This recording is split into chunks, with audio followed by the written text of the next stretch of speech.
प्यारे साथियों, यदि आप लोग भी क्लास 12th का फाइनल बोर्ड एग्जाम 2025 में देने जा रहे हो तो यह वीडियो आपके लिए काफ़ी महत्वपूर्ण होने वाला है, क्योंकि प्यारे बच्चों अभी के इस वीडियो में हम लोग क्लास 12th के लिए ज्योग्राफी यानी कि भूगोल का पेपर लेकर के आए हैं।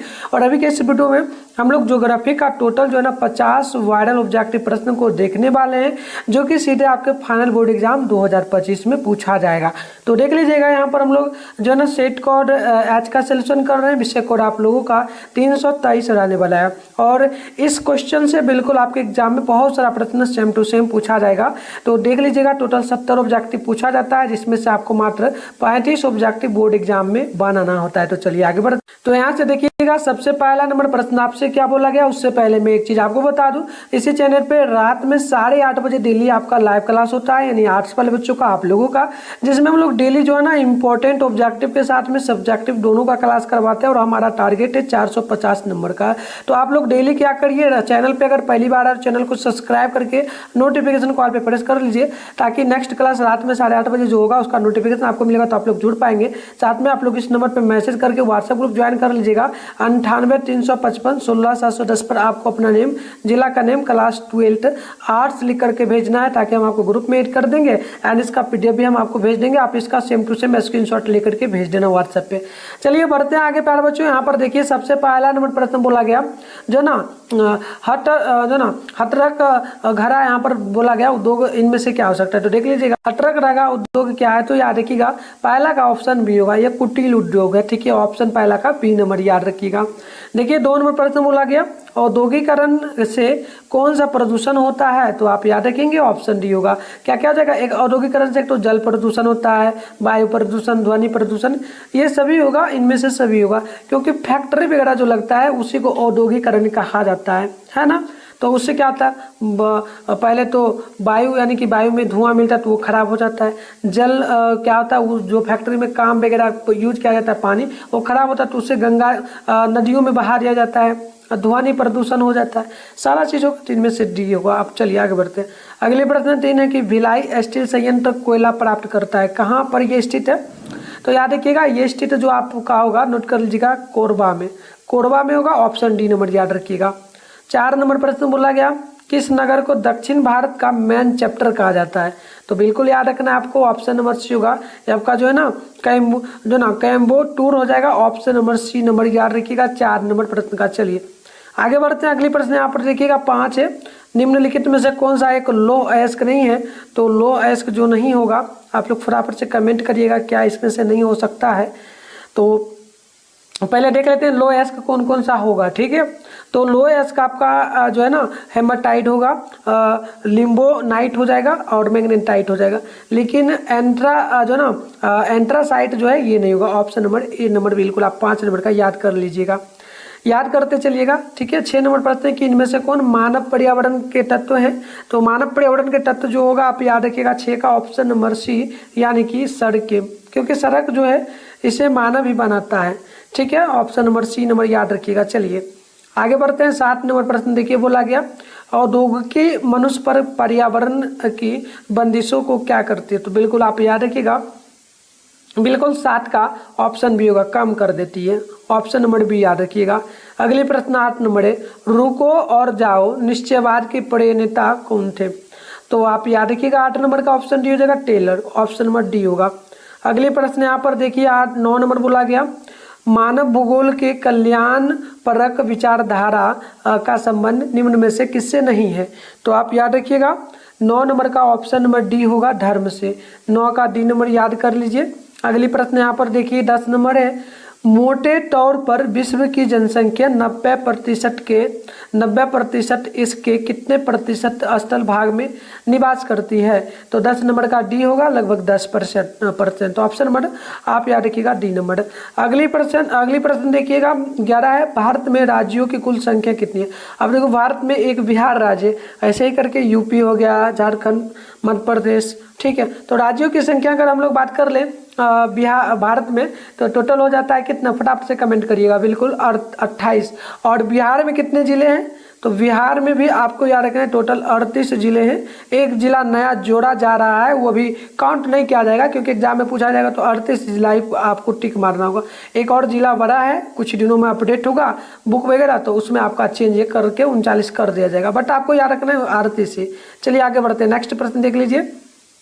12 है, भारत में आगामी जनगणना किस वर्ष होने वाली थी?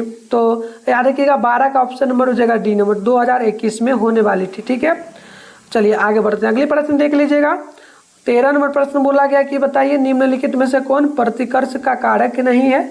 तो 13 का हो जाएगा डी नंबर, यानी कि प्रेस, गृह प्रेस। चलिए आगे बढ़ते हैं, नेक्स्ट प्रश्न यहाँ पर देखिएगा 14 नंबर बोला जा रहा है, निम्नलिखित में से किस नगरीय समूह में प्रवासी जनसंख्या सर्वाधिक है? तो 14 का हो जाएगा सी नंबर, मुंबई नगरीय समूह, ऑप्शन नंबर सी होगा। क्वेश्चन नंबर 15 को देख लीजिएगा, बोला गया कि निम्नलिखित में से कौन राजधानी नगर है? तो 15 का हो जाएगा सी नंबर, चंडीगढ़। अगली प्रश्न देख लीजिएगा, 16 नंबर बोला जा रहा है, नगर जो पूर्वी भारत में अवस्थित नहीं है, इनमें से क्या हो सकता है? नगर जो पूर्वी भारत में अवस्थित नहीं है, तो कौन पूर्वी भारत में अवस्थित है पहले वो देख लीजिए इस ऑप्शन में। तो 16 का देखिए, एक आपका पटना पूर्वी भारत में स्थित है, और साथ में धनबाद जो कि झारखंड का एक जिला है, जमशेदपुर ये भी पड़ता है। तो नासिक जो है, नासिक ये नहीं पड़ता है, ये अलग में चला जाता है, ऑप्शन डी याद रखिएगा। आगे बढ़ते हैं, 17 नंबर प्रश्न बोला कि भिलाई किस वर्ग का है? तो भिलाई किस वर्ग का उद्योग हो सकता है, मतलब नगर है? 17 का याद रखिएगा ऑप्शन ए, औद्योगिक नगर है। ठीक है, ऑप्शन डी होगा, ए नंबर होगा। 18 नंबर प्रश्न को देखिए, बोला गया कि भारत का अधिकांश व्यापार वहन होता है किस मार्ग से? तो याद रखिएगा 18 का डी नंबर, समुद्र मार्ग से सबसे ज़्यादा होता है, क्योंकि खर्चा कम पड़ता है ना समुद्र मार्ग से। 19 नंबर है, साफ्ता अस्तित्व में आया कब? तो आप याद रखिएगा 19 का ऑप्शन है, 1954 ईस्वी में। नेक्स्ट क्वेश्चन देखिएगा, 94 था, प्यारे बच्चों, 54 बोल रहे थे। देखिए 20 नंबर के निम्नलिखित में से कौन ऑस्ट्रेलिया की राजधानी है? तो ऑस्ट्रेलिया की राजधानी क्या होगा? याद रखिएगा, जैसे कि भारत का राजधानी क्या है, नई दिल्ली, तो ऑस्ट्रेलिया की राजधानी क्या होगी? तो ऑस्ट्रेलिया की राजधानी आप याद रखिएगा हो जाएगा कैनबेरा, ऑप्शन नंबर ए होगा। क्वेश्चन नंबर 21 को देख लीजिएगा, ये बोला गया निम्न में से कौन एक जनसंख्या परिवर्तन का कारक नहीं है? तो 21 नंबर का बी होगा, आवास। चलिए आगे बढ़ते हैं, नेक्स्ट प्रश्न यहाँ पर बोला जा रहा है 22 नंबर, प्रतिकर्ष और अपर जो ना अपकर्ष कारक उत्तरदायी है किसके लिए? तो बिल्कुल 22 का ए होगा, प्रवास के लिए। चलिए आगे बढ़ते हैं, नेक्स्ट क्वेश्चन 23 नंबर बोला गया, निम्नलिखित में से कौन सा क्षेत्र सघन जनसंख्या वाला है? तो 23 नंबर का ए हो जाएगा, दक्षिण पूर्वी एशिया। नेक्स्ट क्वेश्चन देख लीजिएगा, 24 नंबर बोला जा रहा है, प्रश्न बोला कि निम्न में से कौन मानव की मूल आवश्यकता से संबंधित नहीं है? तो 24 का हो जाएगा ऑप्शन नंबर ए, परिवहन, ऑप्शन ए बिल्कुल ही करेक्ट होगा।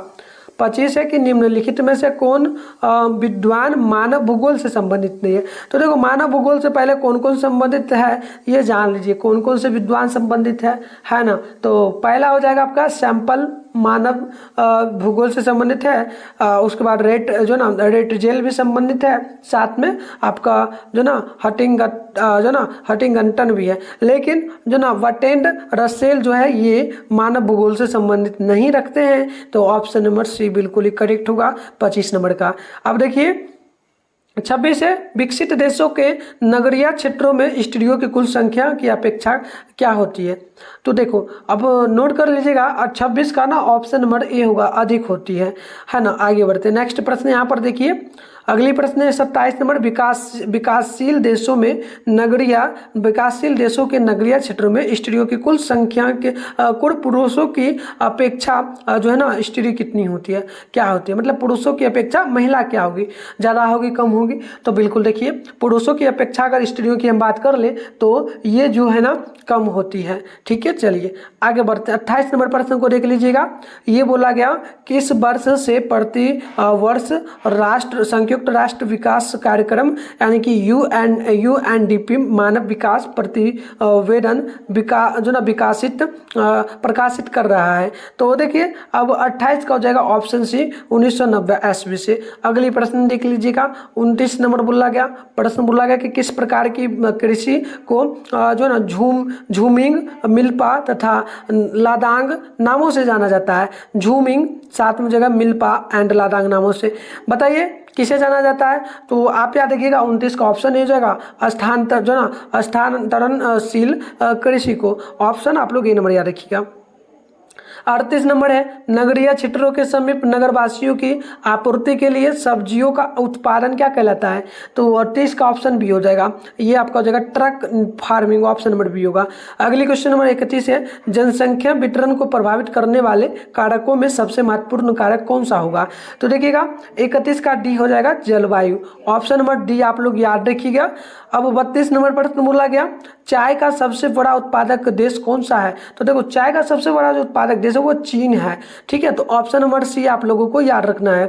अब देखिए 33 नंबर प्रश्न बोला जा रहा है कि निम्नलिखित में से कौन भारतीय कृषि की समस्या है, तो भारतीय कृषि की समस्या की अगर बात हम लोग करेंगे तो एक तो हो जाएगा निम्न उत्पादकता यानी कि कम उत्पादन होता है, और विखंडित जोत यानी कि छोटा छोटा खेत होता है, छोटा छोटा है ना, साथ में अनियमित मानसून यानी कि मानसून का कोई सही समय नहीं रहता है, आने का बारिश है कभी तो आ जाएगा कभी, ऐसे करके होता है, तो हम लोग कहेंगे इनमें से सभी, ऑप्शन नंबर डी बिल्कुल ही करेक्ट हो जाएगा।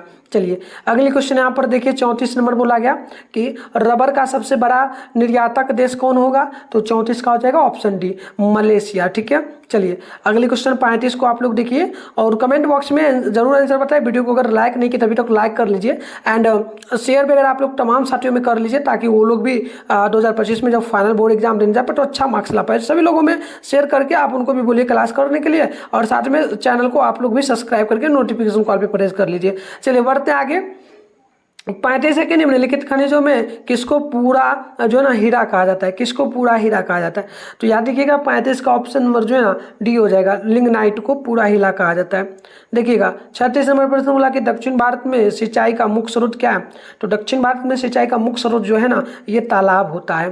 तालाब वगैरह आप लोग जैसे राजस्थान की बात कर लेते, पंजाब की बात कर लेते, और तो वहाँ पर देखते हो ना छोटा छोटा तालाब बना हुआ रहता है, उसमें मोटर वगैरह से पानी भर दिया जाता है और एक नहर वगैरह का निर्माण कर दिया जाता है, यानी कि मिट्टी को काट करके हटा दिया जाता है। जैसे कि इधर से एक नाला जा रहा है, नहर जा रहा है, तो क्या होगा यहाँ पर एक बड़ा सा खेत है तो इसके तरफ एक नाला इधर से काट देगा तो इसमें भी पानी पटेगा, यहाँ पर कोई खेत है तो इसमें भी काटेगा तो इधर भी पानी पटेगा, ऐसे करके काम चलता है। और ज़्यादातर पाकिस्तान में भी इसी टाइप का चलता है, ठीक है। चलिए आगे बढ़ते हैं। अगली प्रश्न आप लोग देखिएगा ना 37 नंबर बोला गया कि भारत में पूर्ण जनगणना पहली बार कब हुई थी, तो पूर्ण जनगणना जो पहली बार हुई थी पूरा कंप्लीट हुआ था 1881 ईस्वी में।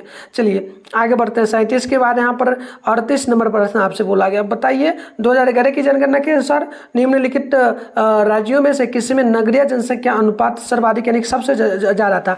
जो 2011 का जनगणना भारत में हुआ था उसमें से ऐसा कौन सा भारत का राज्य है जो सबसे ज़्यादा जनसंख्या पाया गया था उस राज्य में, तो बिल्कुल 38 का बी नंबर याद रखिएगा, ये हो जाएगा महाराष्ट्र, ऑप्शन नंबर होगा डी, है ना, बी नंबर होगा। चलिए आगे बढ़ते हैं। 39 नंबर प्रश्न देख लीजिएगा, बोला क्या गया, आप एक सेकंड में आपको अच्छे से दिखाता हूँ। चलो देखो बोला क्या गया प्रश्न कि निम्नलिखित में से कौन लो जो है ना इस्पात उद्योग के केंद्र हैं, तो लो इस्पात के केंद्र जो होगा ये लाउडकेरा होगा, ऑप्शन नंबर बी आप लोग याद रखिएगा।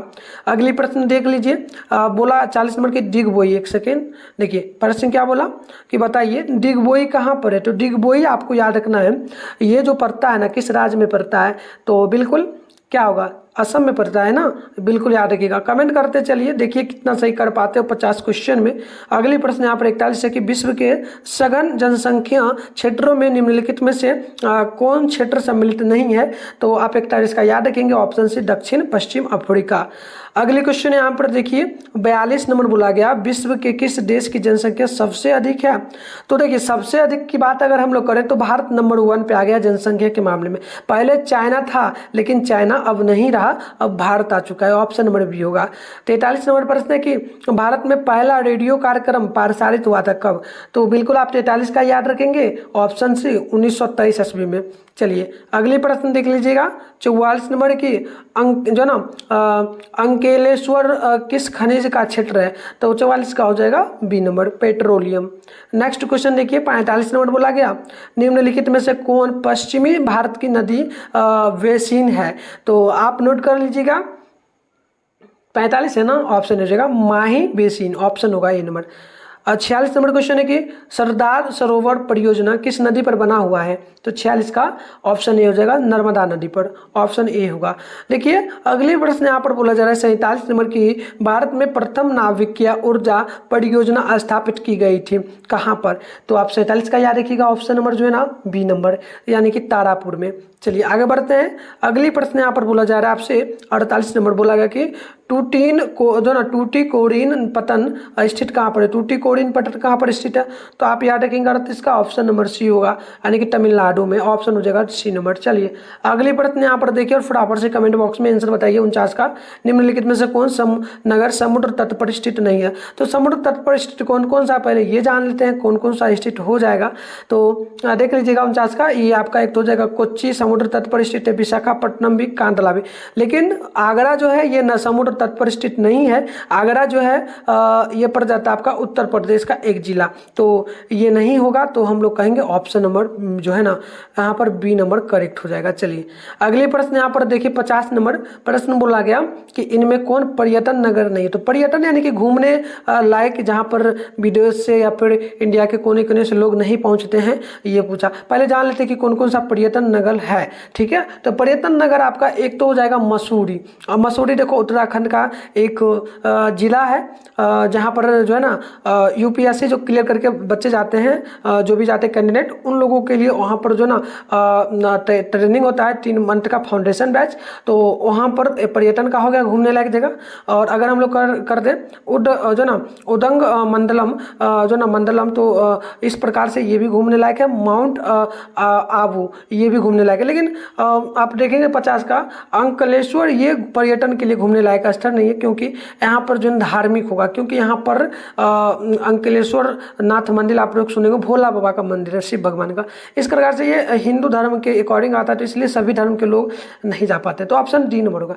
तो इस प्रकार से हमने सारे 50 टोटल 50 क्वेश्चन को देख लिए। नंबर मैंने आपको दे दिया 98,355 16,710। इस पर आपको अपना नेम, जिला का नेम, क्लास 12 आर्ट्स लिख के भेजना, हम आपको ग्रुप में कर देंगे, इसका पीडीएफ भी दे देंगे। साथ में चैनल को सब्सक्राइब कर लीजिए, नोटिफिकेशन कॉल पे प्रेस कर लीजिए। और इसका आंसर आप गूगल से भी डाउनलोड कर पाएंगे। कैसे आंसर की डाउनलोड करने के लिए सबसे पहले आप अपने फोन में गूगल को ओपन कर लीजिए, उसके बाद सर्च बार के आइकन पे क्लिक करिए और क्लिक करने के बाद अभी आप इस चैनल पे जो वीडियो देख रहे हो ना, चैनल का नाम है मिथुन स्टडी सेंटर। तो आप लोगों को चैनल का नाम मिथुन स्टडी सेंटर जो है गूगल में आकर के सर्च कर लेना है। इसके बाद आपको ऊपर करना है, फर्स्ट में आप लोग देखेंगे तो मिथुन स्टडी सेंटर का ऑफिशियल वेबसाइट मिल जाएगा, इस पर आपको क्लिक करना है। तो चलिए हम लोग फटाफट से इस पर क्लिक करते हैं। क्लिक करने के बाद आपके सामने जो इस प्रकार से इंटरफेस पेन होगा।